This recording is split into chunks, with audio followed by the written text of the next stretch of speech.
Hello welcome. இன்னைக்கு எந்த படம் ரிவ்யூ பார்க்க போகிறேன்னா புஷ்பா 2 த ரூட். அல்லு அர்ஜுன் போயிட்டு சிஎம்மை மீட் பண்ணுவார். ஏன் அவர் சிஎம் போய் மீட் பண்ணுறேன்னா, ராஷ்மிகா மந்தனா வந்துட்டு சொல்லியிருப்பாங்க இந்த மாதிரி அவர் கூட ஒரு ஃபோட்டோ எடுத்துனுவான்ட்டு. இந்த கேரக்டரில் அல்லு அர்ஜுன் பொண்டாட்டி பேச்சு கேட்குறவர், ரொம்ப மதிக்கிறவர். அதனால சரிட்டு போய் அங்கே போய் ஃபோட்டோ எடுத்து போவார். சிஎம் வந்துட்டு அவர் கூட ஃபோட்டோ எடுக்க விட மாட்டார். இப்போது வந்துட்டு புஷ்பா வந்துட்டு முடிவு பண்ணுறாரு இந்த மாதிரி நான் சிஎம் ஆகணுன்ட்டு. ஃபகத் ஃபாசில் வந்துட்டு இவர் அழிக்கணுன்ட்டு இவர் சர்க்கெல்லாம் பிடிச்சின்னு வச்சிருப்பார். அதுக்கப்புறமா இந்த கதை என்ன ஆச்சுன்னு தான் படத்தோட கதை.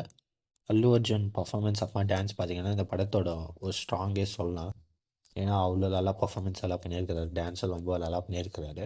ராஷ்மிகா மந்தனா அவங்களும் பர்ஃபார்மன்ஸ் எல்லாம் ரொம்ப நல்லா பண்ணியிருக்கிறாங்க. அல்லு அர்ஜுன் கூட டான்ஸ் கூட நல்லா பண்ணியிருக்கிறாங்க. ஹஸ்பண்ட் அண்ட் ஒய்ஃப் ஒரு ரொமான்டிக் கொஞ்சம் கொஞ்சம் இருக்கும், ஒரு அடல்ட் கண்டென்ட் மாதிரி தான். ஆனால் ரெண்டு பேர் பர்ஃபார்மன்ஸ் நல்லா ஆகுது.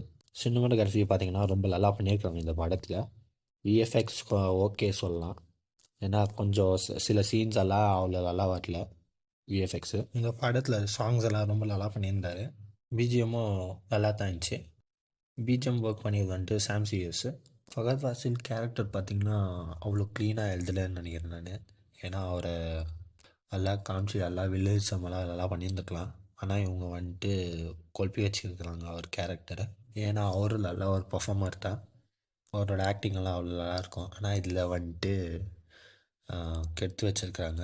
இந்த படத்தோட மெயினாக ஸ்க்ரீன் ப்ளே வந்துட்டு நல்லா இல்லை, அவ்வளோ க்ளீனாக பண்ணல. ஃபஸ்ட் ஆஃப் பார்த்திங்கன்னா நல்லா போகுது, எங்கேஜிங்காக போகுது. கொஞ்சம் லேக் இருந்தால் கூட நல்லா தான் போகுது ஃபஸ்ட் ஆஃபு. செகண்ட் ஆஃப் தான் ஏதோ கொழுப்பி வச்சுருக்குறாங்க.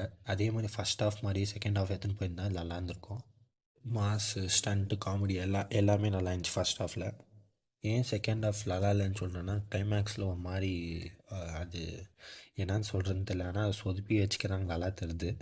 கை காலெல்லாம் கட்டி போட்டு அது நீங்கள் போய் படத்தில் தேட்டரில் போய் பாருங்கள். எனக்கு கேட்டிருந்தா செகண்ட் ஹாஃபில் டியூரேஷனுக்கு அதான் செகண்ட் ஹாஃபில் டியூரேஷனுக்கு வச்சுருக்கலாம், வச்சுருந்தால் நல்லா இருக்கும்னு நினைக்கிறேன். இன்டர்வல் கூட நல்லா பண்ணியிருந்தாங்க இந்த படத்தில். டெக்னிக்கலாக கூட ஒரு நல்லா தான் இருந்துச்சு, க்ளீனாக பண்ணியிருக்கிறாங்க. நிறைய லேக் இருக்குது, அப்புறம் பாயிண்ட்லெஸ் சீன்ஸ் எல்லாம் சிலதெல்லாம் இருக்குது செகண்ட் ஹாஃபில். ஸோ ஓவரால் படம் எப்படின்னு பார்த்தீங்கன்னா ஒரு ஒன் டைம் வாட்சபிள், போய் தேட்டரில் போய் பாருங்கள். தேங்க்யூ.